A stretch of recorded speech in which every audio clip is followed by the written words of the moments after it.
So you have sort of an interesting rock here, Darren, right? Yeah, it's got lots of different colors in it. Some red and some white. Well, watch what happens to those when I turn out the light and we look at it in a different kind of light. Oh, the colors change. They're glowing. Yes. There's some light green and some light red. Dark red and so forth. Okay, let me turn the lights back on again. Because today you and I are going to investigate that phenomena, which is based on ultraviolet. Ultraviolet. You know what that word means? Well, Come on over here. Ultraviolet. What's ultra mean? Ultra means very. Yes. And violet means purplish. Yeah, the color of the flower. Okay. Now, ordinarily, you can't see ultraviolet. In other words, it's beyond violet. All you can see is white light, which I'm going to produce here with this projector. Okay. It goes to these two prisms. You hold your hand right there. See, there's white light, made up of all the colors of the spectrum, right? Okay. Now move your hand back. Well, the colors are changing. It's moving into all the different colors. Yes. So finally you get there. Now they're there on that card. What are the colors of the spectrum now? Well, there's red, yellow, orange. Orange is in between. Yeah.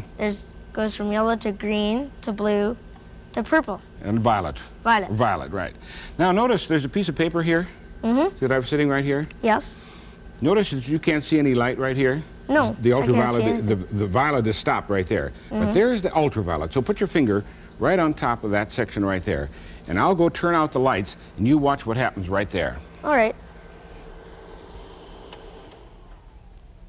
Oh, there's a light green glow. Yes, it's glowing right there, isn't it? Yeah. Okay, now I'll turn the lights back on again.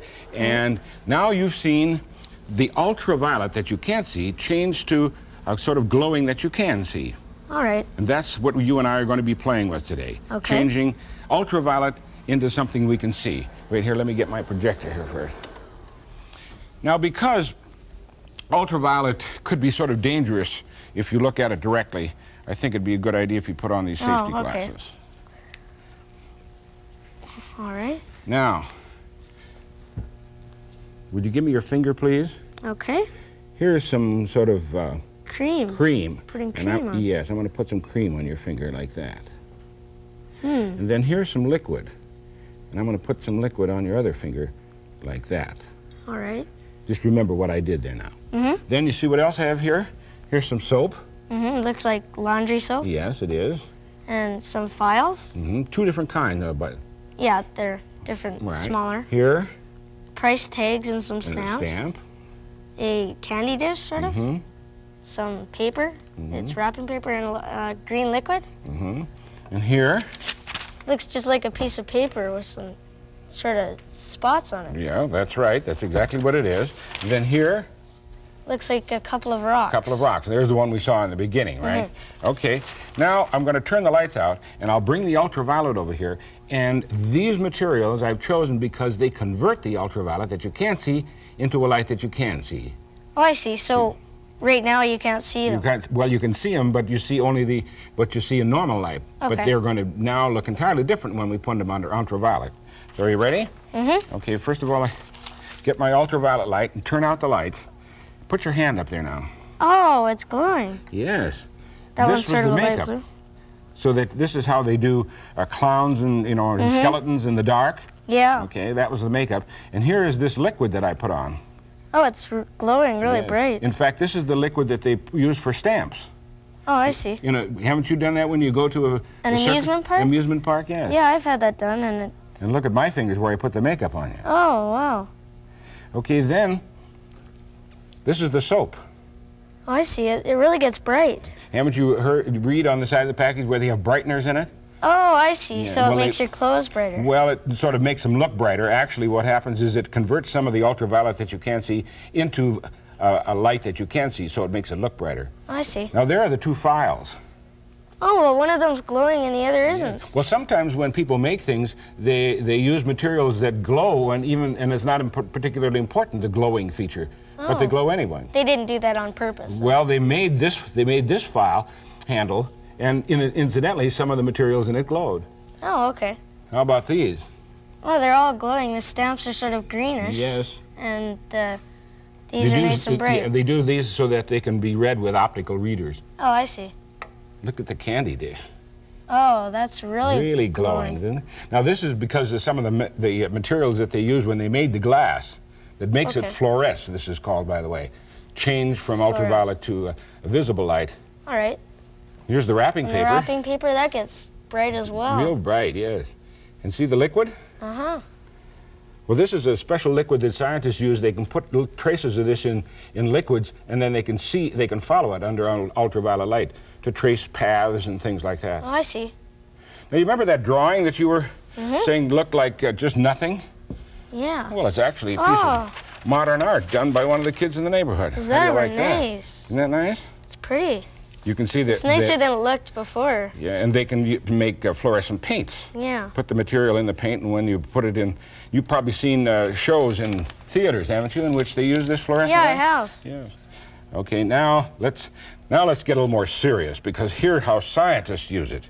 Here's the rock. Remember, it sort of looks like a piece of cheese? Yeah. Now look at it. Oh, that's nice as well. This is because there are natural materials that change that ultraviolet to a light that you can see, and scientists use it to identify the rocks. See what it says underneath there? It's semi-opal. Yes. So that's sort of a natural fluorescent? Natural fluorescent material. How about this one over here? Here's that one. Oh, willemite and calcite. Yes. So, Darren, that's probably the first time you've had fun with and learned about some of the scientific uses of ultraviolet light.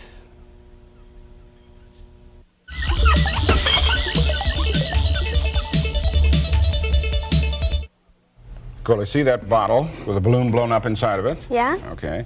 Notice it fills up almost the entire bottle. Well, here's another one that's starting out the same way, and all I'd like you to do is to blow up the balloon so that you fill it up like that. Okay. Okay, try it. Oh, it's impossible. What's the matter? You didn't even make the balloon budge. No, my jaws hurt. You were blowing so hard? Yeah. Well, now how come? How come I could get it so that it filled up the bottle like that? I don't know. Well, think of what you were doing when you blew into here. Notice the mouth of the balloon is over the top of the bottle like this. Yeah. So no air can get out. No. So when you're blowing in here, you're actually trying to blow up the bottle. Yeah. Because the balloon is going out and the air pressure is pushing in, you're actually blowing against the side of the bottle itself. So somehow you have to get the air out from in here. Yeah. And what you do is you put something else in place of the air. All right. Okay, let's take the balloon over here, and I'll show you how to do this. But you have your friends try it this way. See, over here I have another bottle just like that one. Yeah. And it's sitting on the stove here, and what have we got the bottle filled with? Steam. All right. Okay. So let's practice what we're going to do. You take the padded gloves, and what I'd like you to do is to take the bottle like this and turn it upside down so the mouth is up here like that.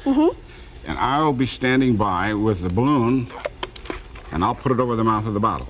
All right, then. Then, wait a minute, wait. And what is going to happen? Well, it'll be full of steam. That'll go in.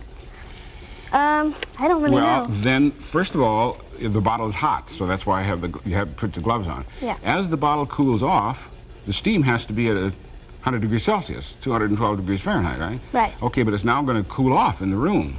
So the steam is gradually going to condense back to water again. Oh, okay. And then what? And then? With less space, the steam takes up more space than the water. Yeah.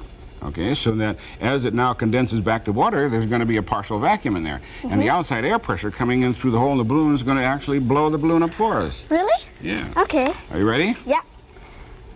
Turn it upside down, and I'll put the balloon over like that. Now let's get away from this heat over here and put it down over here and watch what happens.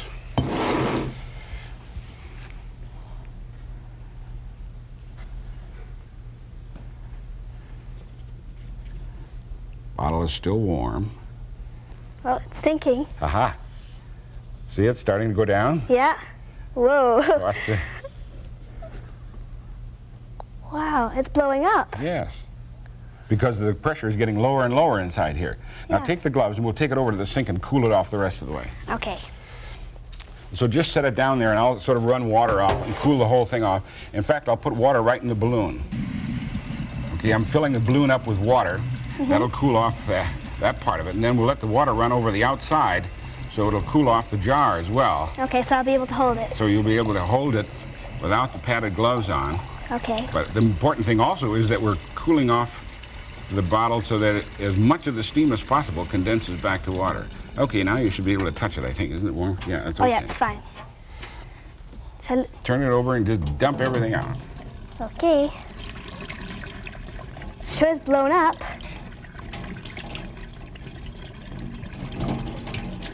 There. So there's a real challenge for your friends, and they'll never be able to solve it unless they remember that steam takes up a lot more space than water. Yeah.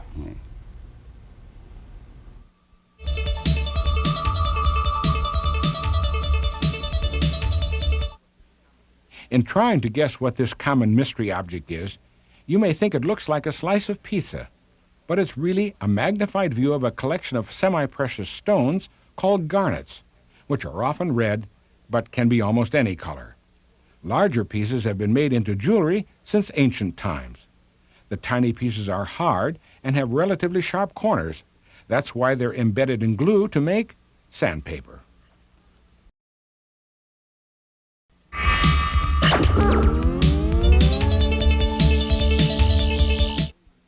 Christian, here are 2 nickels. I want you to pick them up, hold them on each side of the glass like this with fingers of one hand. Like that, okay? Now, if you can get the 2 nickels in one hand without dropping them, you can keep them. Okay. Missed. Try it again, but this time, go around the back. Oh, I think I've got the idea here. Okay. Slowly, slowly.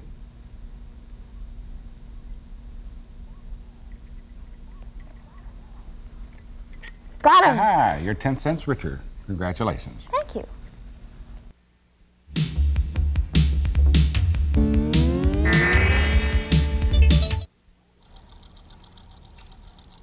Weird. That's my homemade motor based on wire on a cork. And what'd you call it? Weird? Weird. Weird?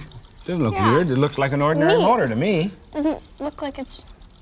But that's your word for great, good, or something? Weird? Yeah, Okay, right. I will accept it as a compliment. You can build one of these yourself out of stuff you can sort of find around the house. But first, I think you should make sure that you understand the principle of what makes a motor work. See that magnet over there? Yeah, this one? Right. That one. Well, this one's sitting on a turntable, so it can spin around. If you bring the north pole of one magnet near the north pole of another, what happens? It repels. Yeah, it repels it. Then you can see this turns. If you now bring the south pole around like that, it's going to give it another spin. Oh, See how you weird. can get it to spin? See if you can get it to go. Because that's the principle of the motor. A spinning magnet and one that you can change polarity. Right. And when you can get them in the right sequence, why you can get the other one to spin. Okay, let's now take a look at this one, because this is a sort of a I'll real put that motor. back. You want to put that over there? Thank you.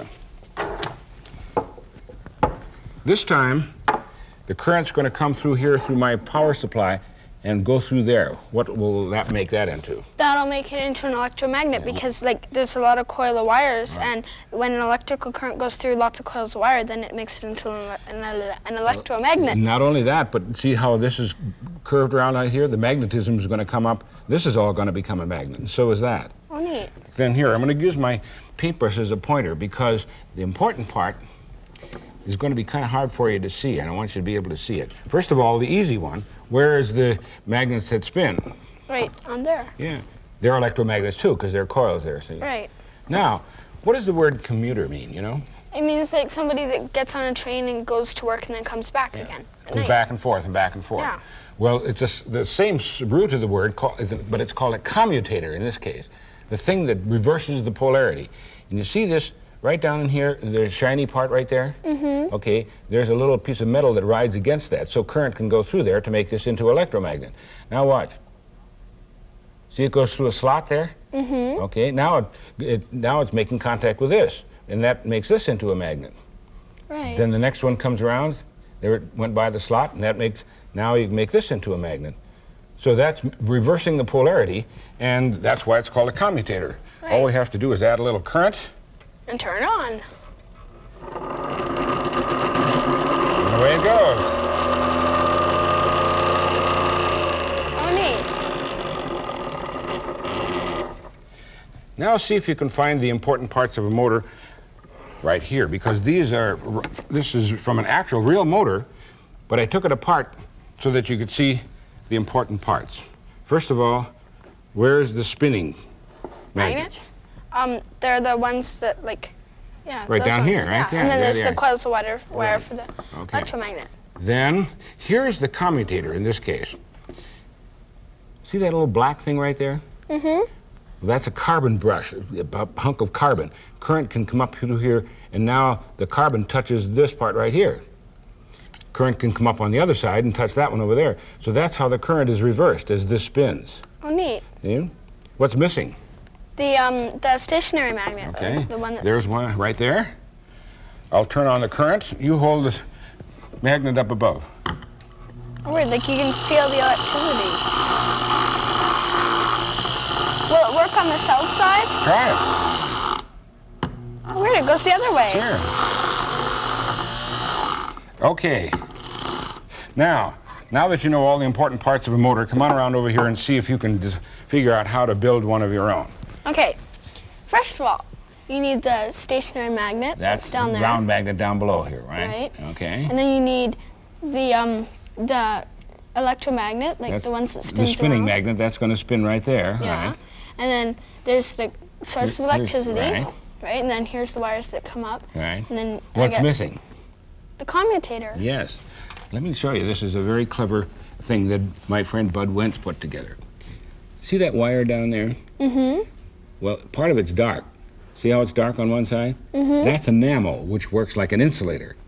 But we scraped off part of it, so when you turn it the other way, you see how it's scraped off and it's shiny? Mm-hmm. Well, that means current can flow whenever the shiny part is touching the top of this end of the safety So pin. it's like a pulse. So yeah, a current can go through here and give it a pulse. It goes down here through the other side.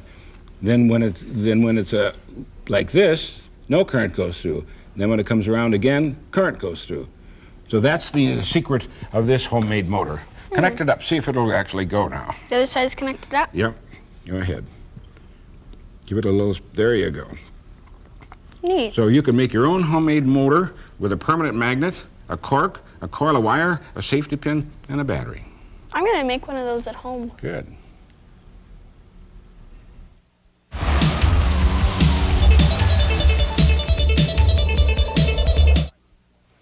U.S. Highway 220, that's the curved white line, had been rerouted to keep it away from the river. That's the black area. But as a result of flooding caused by severe storms, the stream gradually moved back toward the new road. Another storm could possibly wash it away. Engineers at Pennsylvania State University's hydrology lab went into the field to look the situation over. They found that the soil was rocky and lacked clays that would bind it together. They concluded further erosion would probably take place. Because the flow patterns of the stream made it difficult to apply the usual mathematical formulas, the engineers decided they needed a working model of the stream. They duplicated the lay of the land around the stream and within it by using plywood cutouts for a foundation. The plywood forms were filled in with sand and then covered with a layer of concrete. To make the model behave like the real river, the right dimensions had to be used. A different scale was used for length than was used for height. Wooden pegs were set into the stream bed to create the kind of surface turbulence of the real stream. To test the design, flood conditions that actually happened were duplicated. The high water level matched the predicted volume and velocity of the water, so the model behaved like the actual stream.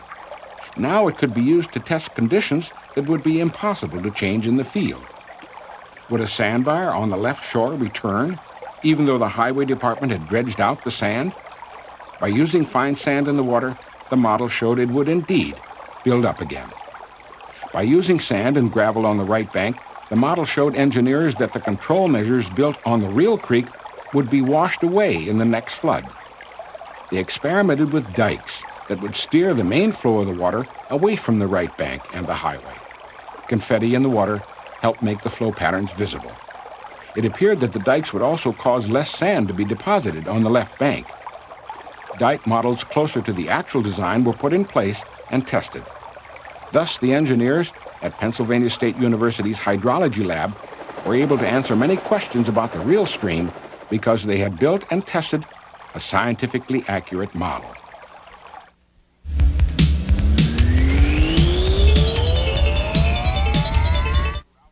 Stacy, let's pretend you're out in the wilderness, away from everybody, and you need to be rescued.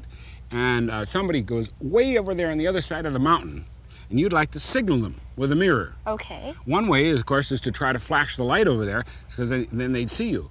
But the light, when it gets way over there, is so weak that you aren't sure that you're really aiming at them. So this is a special signal mirror. Notice there's a mirror on this side and a mirror on that side.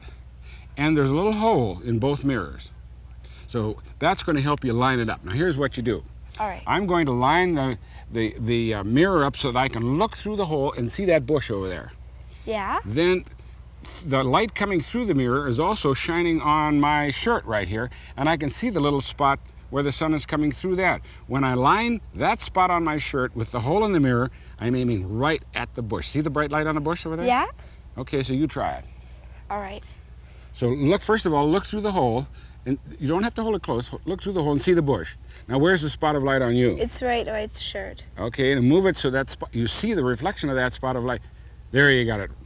You see it? Yeah. Okay, now slowly move it over, keeping that spot of light. Now raise it up, and you can see way at the top of the hill, or whoever it is, and you know that they see it absolutely perfectly. There's a bright spot of light, just like you were shining the sun on them. That's really neat. Okay, now, I wonder, do you understand the sort of optics involved? Not really. Well, come on, and let's take a diagram, and then I think you'll understand it perfectly. Okay, here's the mirror that we were using outside. Right. And that's represented by this piece of gray wood I have here. Okay. It's a mirror on both sides. Yeah, right? with the hole in it. Right. Now, have you heard about angle of incidence equals the angle of reflection? No, we haven't taken that yet in school. Well, this board represents the mirror, and this is the line perpendicular to the mirror. Okay. This is a beam of light coming in like this, striking the mirror. It will then bounce off of that plane surface at this angle, and these two angles are exactly the same. Angle of incidence and the angle of reflection. So if I move the angle of incidence like that, the angle of reflection is going to be closer move to like the that. perpendicular And of course, line. whatever the angles are. Now remember that, because that's the important principle in our mirror with the spot in the middle. Okay. There is a diagram.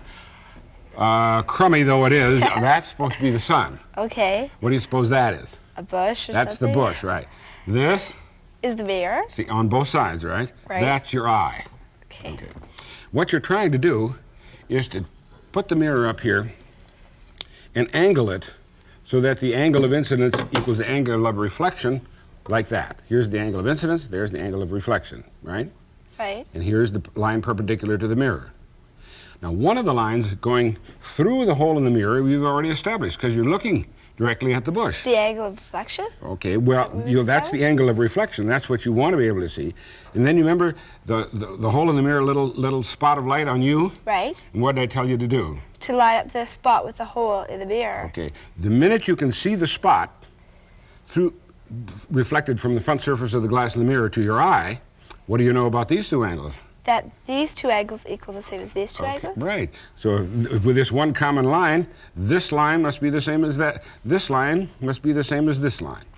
So the angle of incidence equal the angle of reflection, and that's why when you aimed it, you were able to see the spot of light right on the bush, or later, way off in the distance, to signal the rescuer, remember? So Yeah. you've been rescued, okay? Okay.